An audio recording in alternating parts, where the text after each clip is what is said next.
right and go smooth. The organization comes into the tournament, they come and they throw the tournament. I have a tournament. I'm gonna throw the tournament. I give you the rules and the regulations. If you as a player, competitor, if you're gonna play in this event, you have to comply with the rules and regulations. That's the way it should go. A lot of times players feel like they dictate the way that the game or the tournament is being run. That's not how it goes. And I think a lot of times that part of the reason why so many players are so upset, because they think that they come into the game or they come into the tournament dictate the way the game is being played. We have a rule book, we abide by the rule book, and we play the game by those rules. Anything outside of that would have to do with the organizer and how they're organizing the event. You know, the player, it's not a negotiation. You're coming to play in a one-wall handball tournament. It's your responsibility to understand the rules of one-wall handball. It's my responsibility as a referee, sometimes the organizer, to enforce the rules of one-wall. That's just the way it is. You know, so a lot of times guys get upset if we hold them accountable for the rules that they're supposed to know. You know, so I mean that's the reason why I said no to the original question. Okay. So it's no, because it is that usually the organizers are to make enforce the rules and make sure the guys comply with the rules, or adios, Right. Yeah. We come to the tournament with an understanding, right? You as a competitor are coming to play game of handball, right? I, as the organizer or the referee or whatever my title is, you want to call it, I'm coming to run a tournament, a one-man handball, right? You have the responsibility as a competitor, even the consumer, because you're paying to play, to know what you're getting yourself into. It's not like you pay to get in and then you get to dictate how the game is going to be played. You're coming to play in the event, and we both know what the event is. The rules are already established, and you abide by the rules that are given in the tournament. When you go for, a lot of times I feel like people think that they can change it. I don't really understand. And the reason I say this is because, okay, so now if we look at it in a different perspective, now we're trying to think of a way to grow the sport. We need great players like Timbos, the Zeros, the Dollars to participate in these events. I agree. Yeah. So if we're looking from that point of view, let's just bring up the what happened one year at King of the Court where Timbo decided, you know what, after something happened, he said, I may or not play in this event in the future, which kind of hurts the sport because he's such a great player. We wanted to play in that big. Fortunately, he came back and he participated in all that. But it would have been a big loss if he never did come back to that event. So that's why I raised the question, we need the corporation of the players. I think it's very crucial in order to grow the sport. I just want to point out there was no question though. I know. You're right. Yeah, I was just trying to say, for me, I think if the Players Corporation do play a big factor with the corporation, with the organization in order to grow the sport. Would you agree with that? No, I disagree. I think it's mostly the organizer's job to grow the sport. If we're talking about the sport, let's just focus on the sport. Okay. There's no one player. Okay, go ahead. There's no one player that is bigger than the sport. We're all out here because we love the sport. Can you agree on that? Yes. We all agree on handball, right? Yes. So if I'm the organization, if I'm the organizer, I'm sacrificing my money, my time, my effort to come out here and host an event for the love of the sport. At the bare minimum, I'm doing those things for the love of the sport. You as the not only the spectator, the competitor, you're here for the same reason, just from a different angle, because of the love of the sport. There's not one person, without mentioning any name, who's bigger than the sport. So, how could you have that opinion with that agreeing that we all out here for the love of the sport? There's not one player, I don't care how good you are, there's not one player out here that's better or bigger than the sport. You know what I'm saying? At the end of the day, we're out here to try to make the sport better. So for anyone, any organizer, any player, any spectator that feels like they're better or bigger than the sport, then we're going to have a conflict. We're not going to be able to agree. You have to be able to understand and humble yourself, no matter how great you may be. that there's nobody that's better than handball. Nobody that's bigger than handball. We all have one thing in common, to say the least, that we love handball. So when you have players that come out there and they don't carry themselves in a way that puts the sport in a positive way, positive direction, that's I don't want to get part of it. That's what they disagree. That's what we disagree. You know what I'm saying? It's important for everybody to realize it. And every once in a while, from one year to the next, we have to reel certain people back in and make them realize, because their egos get so big because of the great things that they're doing. They think they're bigger than the sport. And you're not. You're not bigger than the sport. A lot of times people like to call me, yo, that's the best rep. That's the best, he's the best this, he's the best that. I never walk around talking about I'm the best anything. I don't want to ever even trick myself into believing that I'm bigger or better than the sport in any way. I'm here just to try to keep the integrity of the game that I love intact with every game that I rep.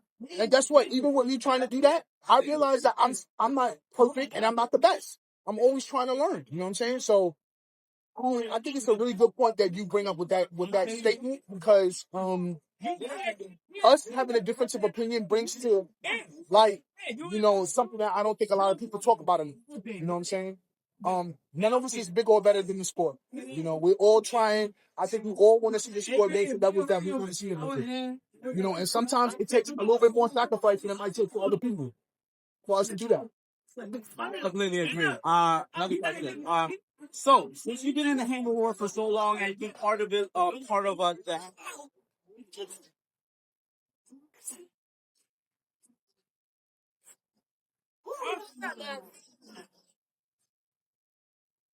You can see he's on the fence now because it's me.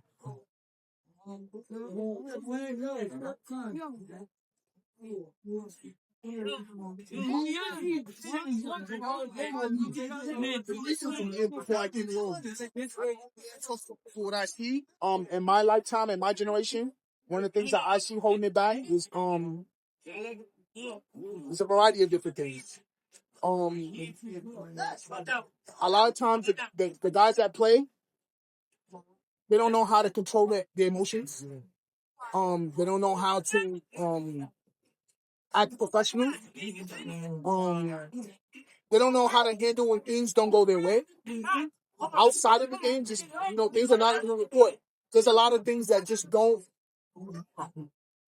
aren't positive for the sport, to say the least. I don't want to start naming things and throwing things out there, because no matter what, I don't want to play any part in hindering the growth of the sport, no matter what. When you're recording the games, we shouldn't have any bags on the wall. Aesthetically, it doesn't look good. If we're trying to be professional and we want to promote the game to the next level, I don't think there should be any bags or anybody that's not a sponsor on the wall. I think that the court should be clear at all times. I think that when I say professionalism, it's like such a big umbrella, not only for the players on the court, the referees, even the spectators. A lot of times we're trying to, especially in this day and age, we have so many different platforms and opportunities to put the sport, to push it forward. People don't realize how much it affects the sport when they carry themselves in a certain type of way when they're upset. You got guys smoking, drinking, doing certain things that you can leave that elsewhere. You know what I'm saying? So, that's just a few things that I think might be holding the game back. Every time you get an opportunity to showcase the game to somebody who may be able to do something for the sport, we keep on getting left in a position where they're like, don't call me, I'll call you.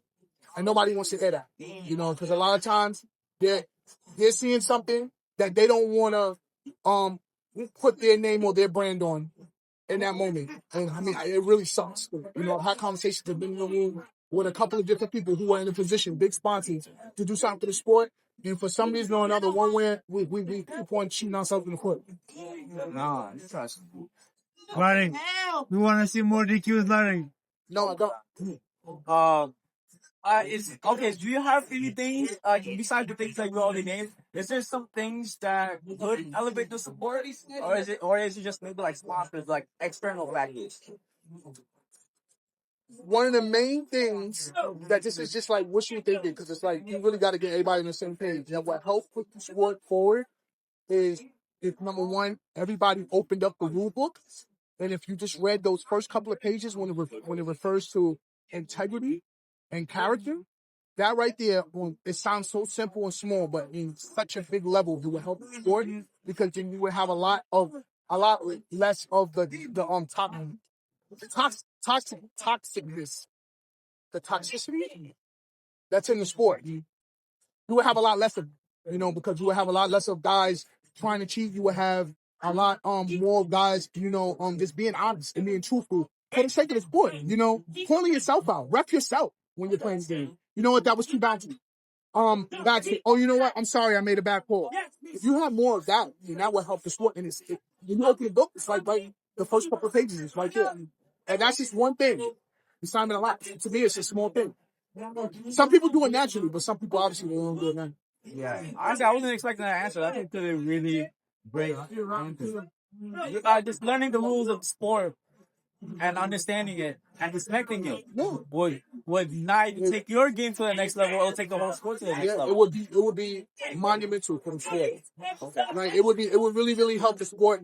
And the reason why I say it's something so simple, it's because it's something that is a reflection of the character. This has to do with when you was a baby, when you was growing up, when they taught you right and wrong, and how you accepted that growing up. A lot of people don't, from one person to the next, it's not consistent. Some people think that it's okay to do something that's completely wrong. So I think something that will really help out, and this is something that helps out outside of the sport, just helping people realize something so simple as integrity. You know what I'm saying? A lot of people have no idea what that word means. They will lie and cheat and do whatever they have to do to win a game. When you realize that there's so much more online on the line, you blatantly lie. It just makes you look a certain type of way that if you had a chance to look at that, you would be like, yo, that's disgusting. I wouldn't even want to be associated with somebody like you. But with me, I'm like, yo, you would lie you would lie over a handball game. We're playing games. What would you do if the cops asked you questions about where I was? You know what I'm saying? Like you would say anything if the stakes were higher. I just want to say something real quick. So yesterday I noticed something, right? Somebody was reffing the game, and maybe he had to do something or something happened. All right. Just to remind you, it was a Nietzsche game. Nietzsche versus Christian and the white one. Yeah. You came in the middle of it and you started reffing the game, and you asked the Nietzsche if hey, were you guys switching serves or not? Yeah. You were trying to confirm something, even though you know the rules. You were trying to confirm something with Nietzsche just so you don't disrupt the flow of the game. Yeah.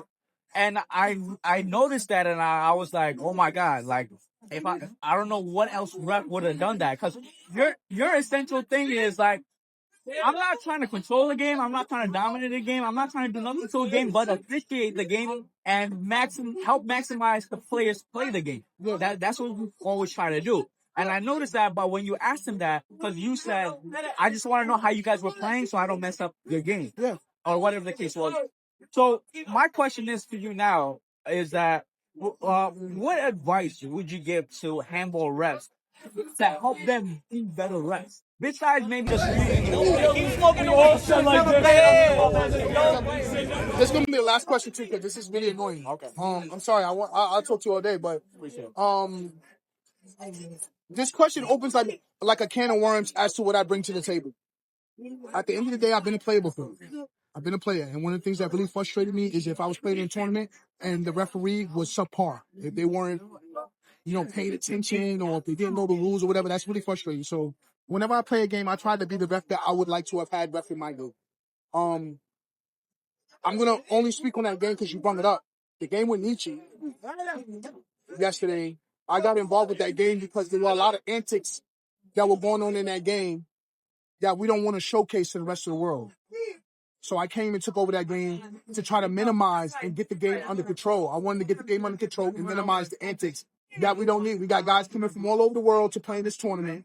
You got guys from London, you got guys from California, guys from Florida, and they got their family watching them. And we don't want to showcase any negativity to the rest of the world when we have to bring to the sport. So that's the reason why I got involved with that game. And you already said it. When I got involved with that game, when I ref any game, I'm trying to keep the integrity intact. That's my main concern, is to keep the integrity of the game intact. Sometimes certain players, they can intimidate the referees, linesmen, and that dictates the outcome of the game. So I'm there as the head ref to avoid allowing anything like that to happen. To keep control of the game, keep the game in, keep the integrity of the game intact.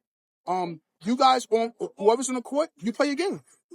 I want you to play the game. I don't want you to be thinking about me at all. You know, you ask me for a call, I'll try to, answer the question to the best of my ability, within reason. But don't even think about me. I don't want anybody thinking about me when I'm there to officiate the game.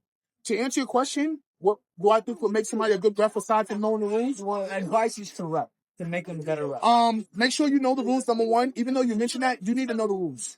And what makes me special is knowing the rules and the literature and how it corresponds to my over 25, 30 years experience in playing games. So I have actually lived the scenarios and I understand what the rule book is referring to in certain instances of how the game is supposed to be played. Now, even with that being said, I can still be wrong. I make mistakes every single day.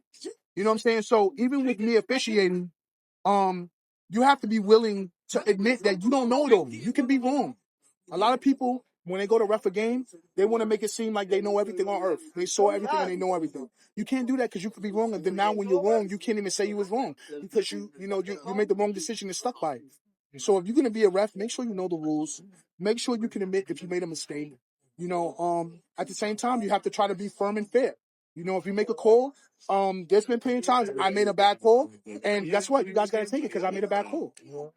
That's it. If I go back on the call that I make, now it's going to help me lose control of the game because you could bet the other team is going to run with that. If I make a bad call in somebody's favor, the other team is going to, it will help me lose control of the game. The thing that I can bring to the table is I'm trying to be fair. The number one thing is I'm trying to be fair. With that being said, I can make mistakes. I say it all the time. If I know that I made a mistake, what I do is I come back to the player and I apologize. Listen, man, I made a mistake. I apologize. It wasn't on purpose. Let's try to get past it. Sometimes it happens in the game. Sometimes it'll happen after I see it online. If I see it online, I very rarely write any posts, but I will publicly apologize for whatever mistake I made. And guess what? Much more than that, I can't give you anything much more than that. As a man, I want to be able to look at you in your face and apologize and say, listen, I made a mistake. But guess what? The door swings both ways. If I didn't make a mistake and I never get this, the players should be able to say, you know what, Larry, you was right. I'm sorry. It hardly ever happens. I've never seen it happen. And I make it a point that if I know that I made a mistake, I apologize. It doesn't matter. It could be one day later, a year later, I come up to you. I'm petty like that. I'll let you know, listen, I apologize. I'm sorry. It was my mistake. There's been scenarios where I've cost people games on a call that I made the bad call. I go up to them and I let them know, listen, I missed that call. I'm sorry. That's all I could do. Anything more than that you expect from me, let me know before the game and I'll recuse myself. I'll let you know I can't do it. I can't be perfect. I'm sorry. I'm a human being. I don't have that ability. And we just go forth from there. So if you want to be a good ref or you want to be a better ref, you have to be willing to do those things. And let me tell you something. It's not easy. Because guess what? Nobody wants to ref, but everybody wants the referee to be perfect. Every player wants the ref to know everything and he has to be perfect. But nobody wants to ref. You talk about nobody even wants to call a line. You know what I'm saying? So if you're interested in doing something like this, just know that before you start, up there with the score sheet. Thank you. You got it. Can you please check this? What is this? It's a lot, Larry. You got it, man. No problem. No problem. Everybody signs it. Can you please sign it as well? What is it? It's a petition to make one more handball an Olympic sport.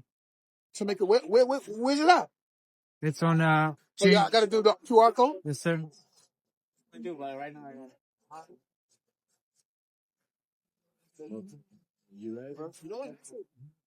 I did like 3. I respect your integrity, man, for telling us what to do. You got it, man. Absolutely. So I will actually